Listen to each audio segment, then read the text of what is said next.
Nah, di dalam sistem-sistem ekonomi yang lainnya, seperti ekonomi kapitalis, ekonomi liberal, Iya. ekonomi sosialis, Sosialis. itu sebenarnya di dalam Islam itu mengakomodir mereka. Mengakomodir semuanya. Mengakomodir semuanya sesuai dengan porsinya. Oke. Konsep yang ada pada Islam secara ekonomi itu adalah yang paling mendasar itu Konsep adalah dasarnya konsep dasarnya itu wa yusiruna ala anfusihim walau kana bihim khassasah. Mereka lebih mendahulukan saudara mereka meskipun dirinya memiliki kebutuhan yang banyak.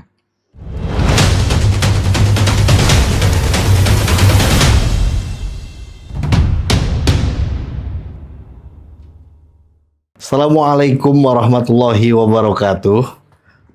Selamat berjumpa kembali bersama saya dengan Ca Ali dalam podcast Ansor Banten. Hari ini ada yang beda kan dari saya kan? Saya pakai kaos Ansor Banten. Penonton ini sebetulnya hukumnya harus beli gitu ya. Kalau wajib kan juga takut nggak punya uang. Jadi beli, harganya murah, bahannya keren, sablonnya keren. Kita lupain aja dulu itu. Yang pasti saya mau opening nih. Sahabat-sahabatku semuanya, pernahkah kita kepikiran di era yang sangat begitu cepat, di era yang penuh digitalisasi ini, kita berpikir nggak sih apa yang kita lakukan, mode transaksi kita, itu berkah nggak ya, sesuai nggak ya dengan hukum syariat?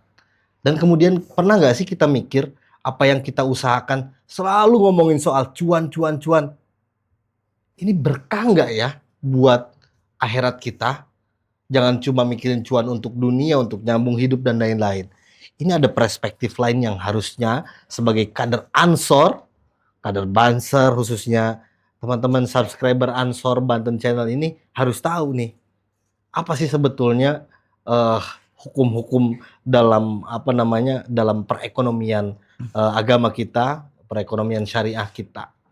Nah, hari ini saya tidak sendirian pastinya. Karena kalau sendirian berarti saya yang presentasi nih.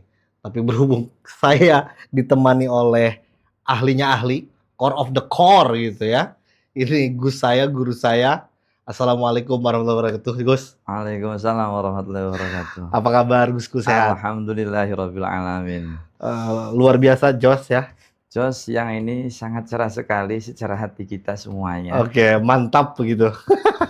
Oke, Gus. Kita hari ini akan bicara-bicara santai soal bagaimana ekonomi syariah, Gus.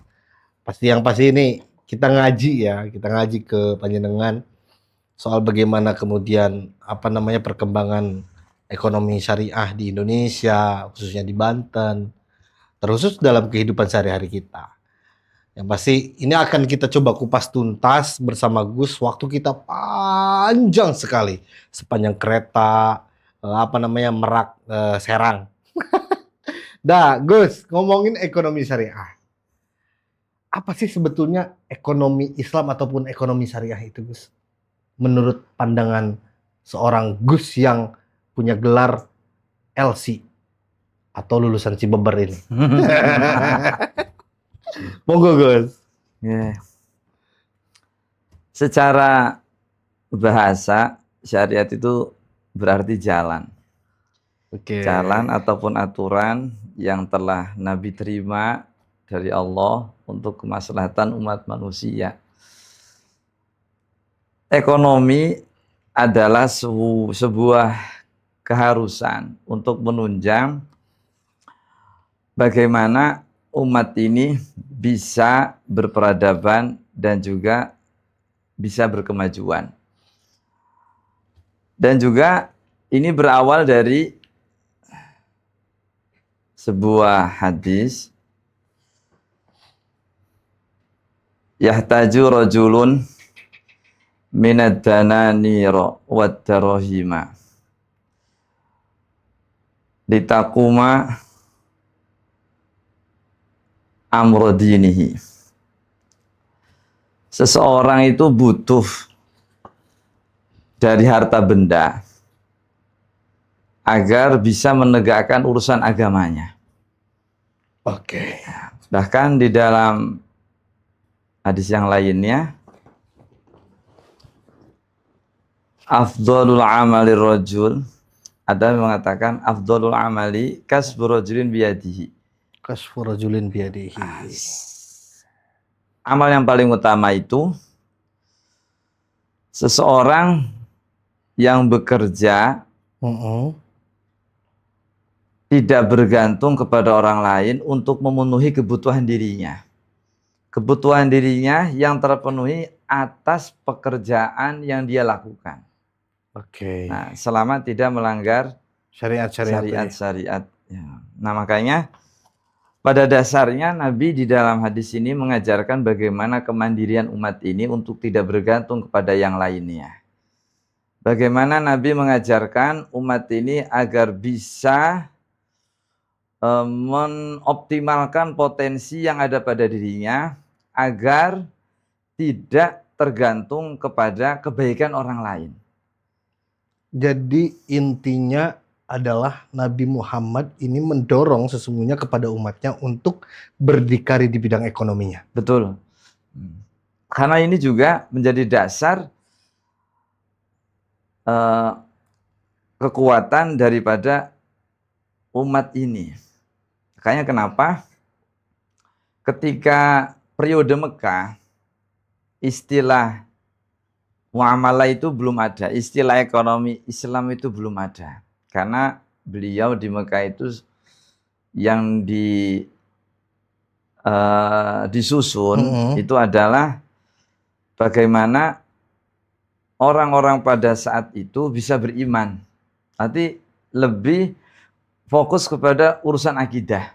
Akidah. Ketika beliau itu hijrah ke Madinah, Baru tuh. nah, baru tuh kan, karena di situ ada banyak sekali komunitas masyarakat dengan latar belakang yang berbeda. Berbeda-beda ya. Tidak hanya satu agama, tapi banyak sekali komunitasnya.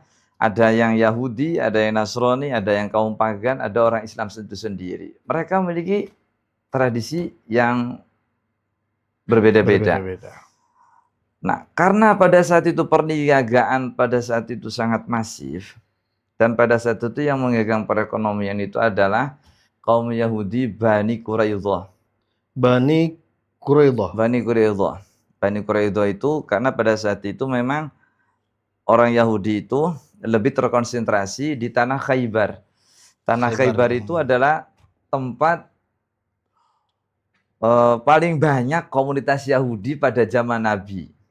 Di Khaybar itu ya? Di Khaybar itu kan. Bahkan itu menjadi pusat perekonomian Madinah pada saat itu. Khaybar itu. Setelah Nabi hijrah? Setelah Nabi hijrah, bahkan Nabi sebelum hijrah pun komunitas ekonomi Madinah itu banyak dikendalikan oleh orang-orang Khaybar. Orang-orang Yahudi ini. Kebanyakan mayoritas penduduknya adalah Yahudi. Yang di Khaybar itu. Yang kebanyakan mayoritas Yahudi. Karena mereka bahkan bisa dikatakan yang memegang penentu dari berjalannya ekonomi yang ada di Madinah. Nah, dari Khaybar ini perniagaan yang berlangsung di Madinah itu sangat masif. Ada beberapa klan di Khaybar itu, ada Bani Qainuqa, Bani Quraidah, Bani Nazir. 3 klan ini yang paling banyak mengendalikan ekonomi di Madinah. Bahkan sebelum Nabi hijrah. Salah satunya itu adalah ketika di Madinah itu perekonomian dipegang oleh mereka.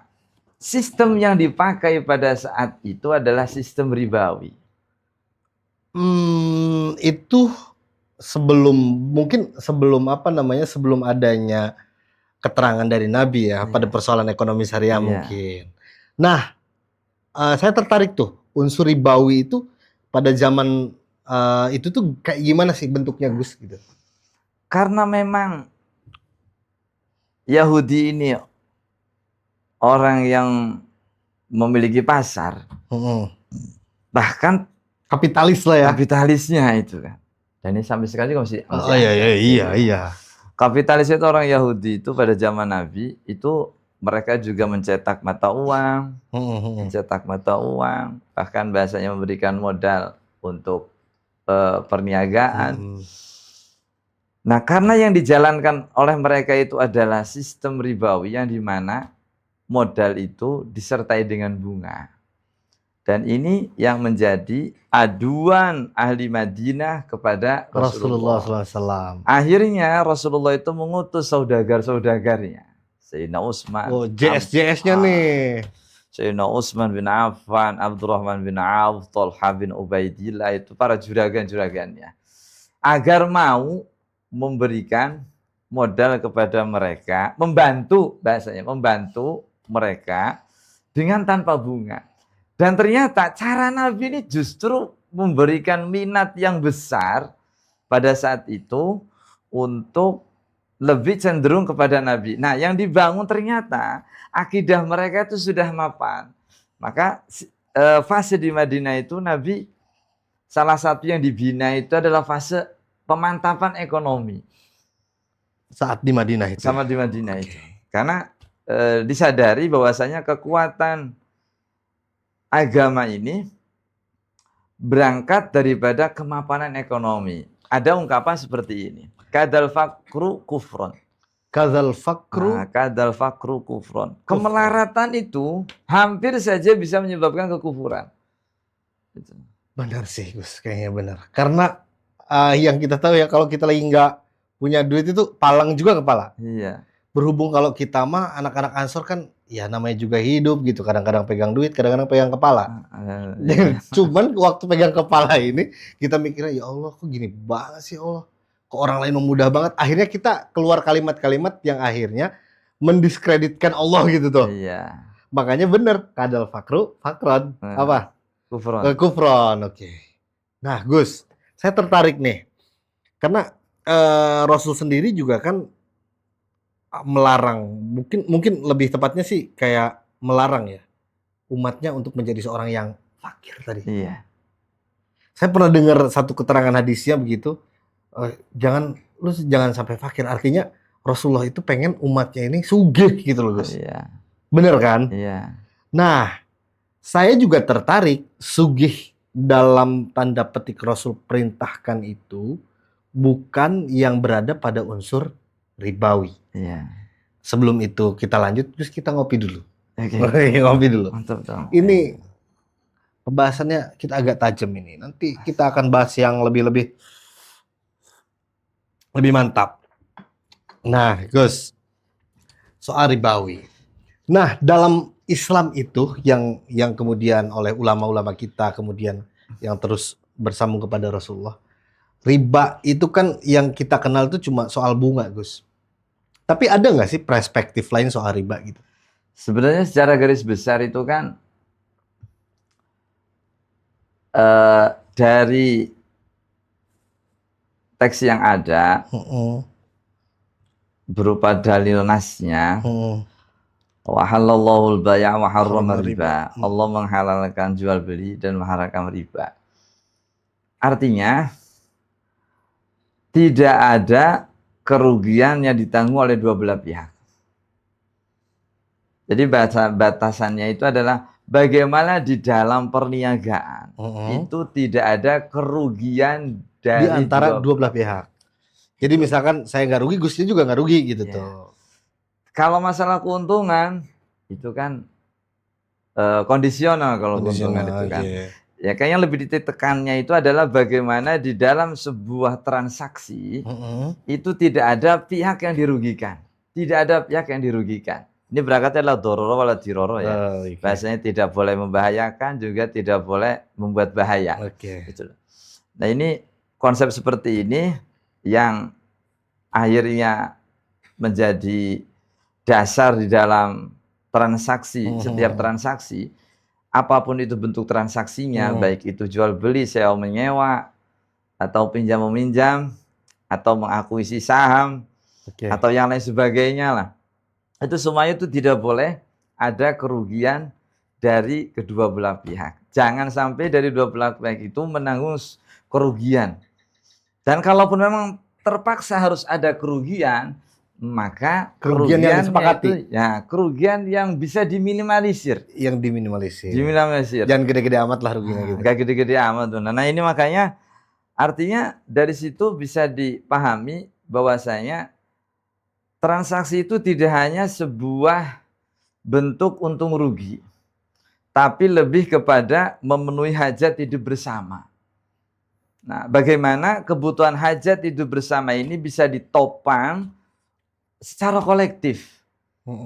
Nah, di dalam sistem-sistem ekonomi yang lainnya, seperti ekonomi kapitalis, ekonomi liberal, ekonomi sosialis, itu sebenarnya di dalam Islam itu mengakomodir mereka. Mengakomodir semuanya sesuai dengan porsinya. Oke. Kita berkeadilan lah ya. Iya, berkeadilan, bahasa berkeadilan, kesetaraan yang berkeadilan. Itu. Jadi tidak mungkinlah bahasanya kita itu masa kita yang punya modal, kita yang rugi, yang mengerjakan kalah gede untungnya dengan, nah semua tentu memiliki resiko. Akan tetapi dengan adanya hukum ekonomi ini lebih kepada bagaimana dampak kerugian itu bisa diminimalisir atau bahkan bisa dihilangkan. Oke. Nah, Gus, kita ngomongin soal ekonomi. Tadi ekonomi syariah ini intinya bahwa Allah itu sebetulnya sangat-sangat tidak suka dengan perkara riba. Karena bahkan konsekuensinya dosanya itu seperti katanya berhubungan badan dengan orang tua sendiri gitu. Nah, berarti titik tekannya adalah Allah itu benci banget tuh, benci banget dengan perkara riba. Nah, apalagi Gus gitu, pada zaman sekarang itu banyak banget orang yang tergiur dengan penawaran permodalan yang tanpa ribet. Sebut sajalah pinjol. Ini kita coba deh kita cek buka di Google Play, kita Play Store dan lain-lain, itu pasti ada iklan pinjol tuh. Nah, Gus, ada nggak sih kayak misalkan perspektif Gus yang Gus lihat bahwa pinjol ini haram, gitu loh. Pinjol itu haram, gitu nggak sih Gus? Iya. Haram ya, haram ya. Haram. Karena jelas ribanya. Ada jelas ribanya. Oke. Itu bahasanya kayak gini. Lalu siapa yang mau bantu? Nah, itu tuh pertanyaannya. Saya minta ke teman, diomongin sama teman. Iya. Kampung tuh tahu gitu misalkan. Iya. Itu kan. Lalu kalau saya nggak lewat situ, lalu harus siapa? Sedangkan saya mepet nih. Nah, konsep yang ada pada Islam secara ekonomi itu adalah yang paling mendasar itu konsep adalah. Konsep dasarnya itu wa yathiruna ala anfusihim walau kana bihim khassasah. Mereka lebih mendahulukan saudara mereka. Meskipun dirinya memiliki kebutuhan yang banyak. Artinya rasa tenggang rasa lebih mendahulukan orang lain. Dalam bahasa ini adalah isar. Isar itu mendahulukan orang lain daripada kebutuhan dirinya. Kenapa kok orang-orang dulu zaman Rasulullah itu ekonominya itu begitu kuat? Karena mereka melihatnya adalah unsur persaudaraan. Kalau kita tidak, Pak, unsur persaingan, Pak. Persaingan. Gus, betul. Kalau unsur persaudaraan itu kan sebagaimana wasihu data bainikum wasihu data bainikum. Nah kan bahasanya lebih kepada ada kemajuan pembenahan dan perbaikan dalam setiap hubungan. Hubungan yang kualitasnya itu semakin meningkat. Kualitas hubungannya. Nah, karena yang dasarnya itu tentang perekonomian itu kalau di Quran itu adalah wa yusiruna ala anfusihim walau kana bihim khassasah. Para sahabat itu selayaknya orang-orang yang beriman itu lebih mendahulukan kepada saudara yang lain meskipun dirinya itu penuh dengan kebutuhan. Saya melihat gini, Gus, fenomena ekonomi kita ini ekonomi kapitalis, bukan ekonomi berbasis syariah ya. Kenapa demikian? Karena terjadi bukan degradasi namanya, ketimpangan sosial. Ketimpangan sosial. Dimana kita lihat Jakarta itu di perkotaannya, wah gede-gede tuh gedung-gedung, tapi di belakangnya kumuh betul, Pak. Artinya disitulah kemudian yang secara zohir saja kita mampu melihat bahwa ekonomi yang berjalan di Indonesia itu bukan ekonomi berbasis persaudaraan tadi, Gus. Maka tadi saya tergelitik tadi soal bagaimana bahwa konsep dasar ekonomi syariah, ekonomi Islam ini adalah soal bagaimana kemudian menimbulkan rasa persaudaraan. Kita mementingkan orang lain dibanding kebutuhan ataupun keinginan kita sendiri. Nah, Gus, artinya kalau kita bicara tadi perkembangan ekonomi di dunia ya, global ini, tentu ekonomi syariah yang kita pandang sebagai the solution gitu. Sesuatu yang betul-betul menjadi solusi ini pasti memiliki tantangannya sendiri. Nah, menurut Gus, apa sih tantangan ekonomi syariah? Kalau saya sih punya tantangannya sendiri gitu ya. Kalau menurut panjenengan gimana, Gus? Ada nggak sih tantangan ekonomi syariah pada era modern seperti ini? Dasarnya berbeda. Dasarnya berbeda. Kalau di dalam ekonomi Islam itu lebih kepada membangun persaudaraan untuk memenuhi hajat hidup bersama,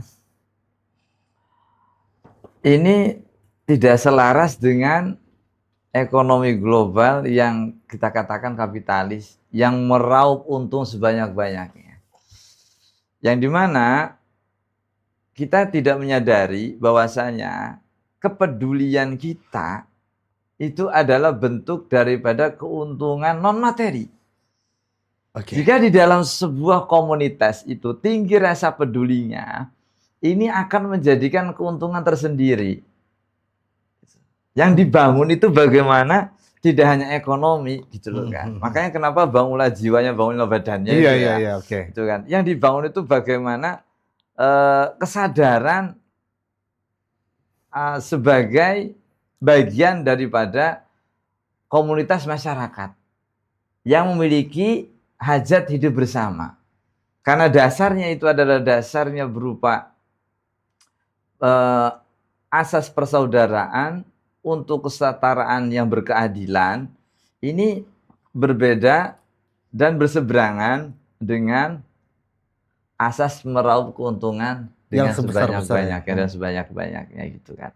Maka karena memang tidak nyambung seperti ini. Nah, karena itu di dalam ekonomi yang telah digariskan oleh Nabi itu kan sebenarnya memupuk bagaimana umat ini kal jasadil wahid itu kan, sebagaimana tubuh yang satu.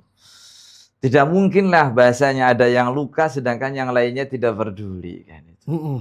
Nah, peningkatan rasa peduli inilah yang memberikan keuntungan yang besar di dalam berjalannya kebutuhan hajat hidup orang banyak gitu.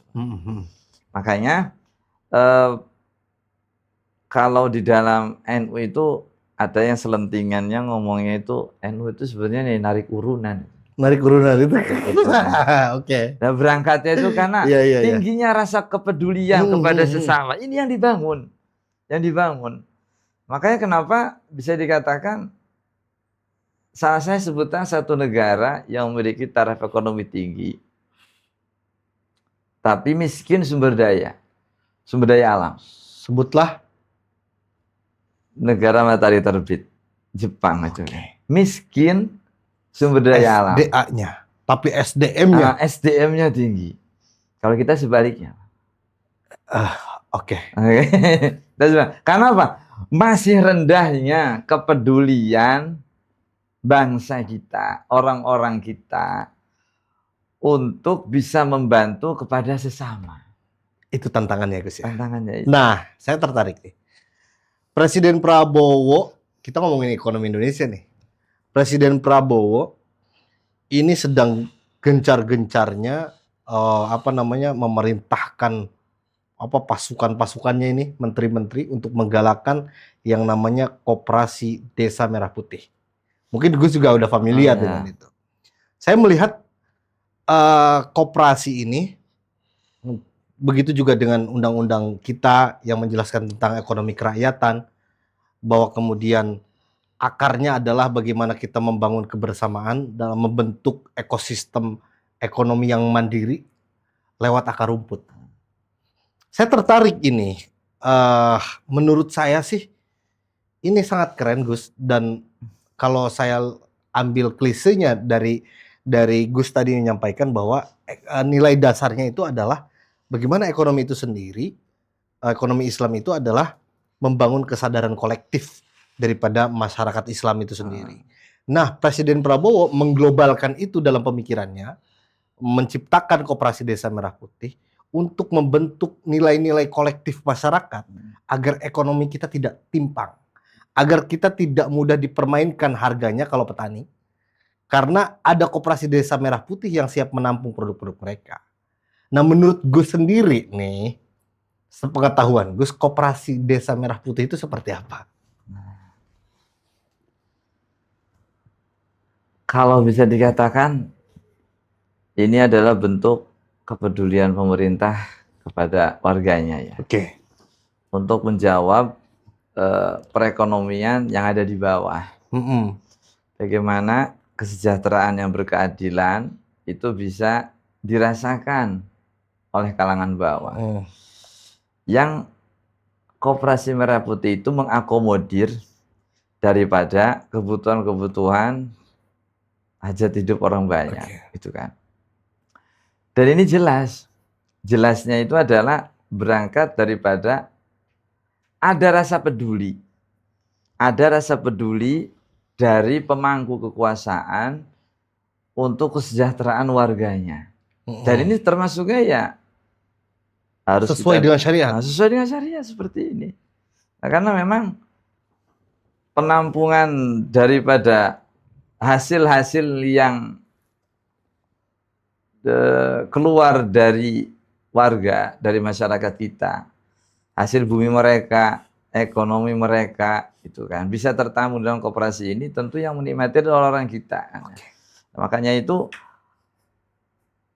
ada rasa peduli yang berangkatnya itu daripada ini dinikmati oleh orang lain, mendingan dari kita kembali ke kita, itu kan. Walaupun masih belum banyak, tapi setidaknya wasihu data bainikum itu sudah ada langkah ke sana kan gitu. Jadi tertarik itu kayak saya ngelihat Pak Prabowo itu menerapkan sistem bagaimana membangun kebersamaan lewat ini loh produk dari kita, oleh kita dan untuk kita. Kemudian disambut lagi dengan program MBG misalkan ya, dan itu dihasilkan dari produk-produk petani lokal, kayak misalkan dari sayuran dan lain-lain. Saya melihat ekosistem ekonomi syariah meskipun hanya saat ini dibalut dengan kalimat koperasi, ini sedang berjalan begitu. Mudah-mudahan ini juga akhirnya menjadi solusi ekonomi yang berkepribadian gitu tuh. Karena kita mah dari dulu terkenal sebagai negara yang memang punya kepribadian. Sebab dalam Pancasila adalah kerakyatan yang dipimpin oleh hikmah kebijaksanaan dalam musyawarah tadi. Kemudian keadilan bagi seluruh rakyat Indonesia. Artinya ekonomi yang berkeadilan. Nah, Gus, kita ngomongin di era modern seperti ini ya. Saya tertarik bertanya soal bagaimana sih kita hukumnya pinjam duit di bank.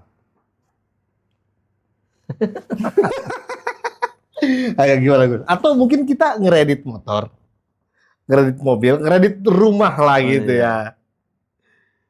Itu gimana tuh? Karena memang itu kebutuhan dasar ya. Kebutuhan dasar berupa sandang pangan papan gitu kan masuknya.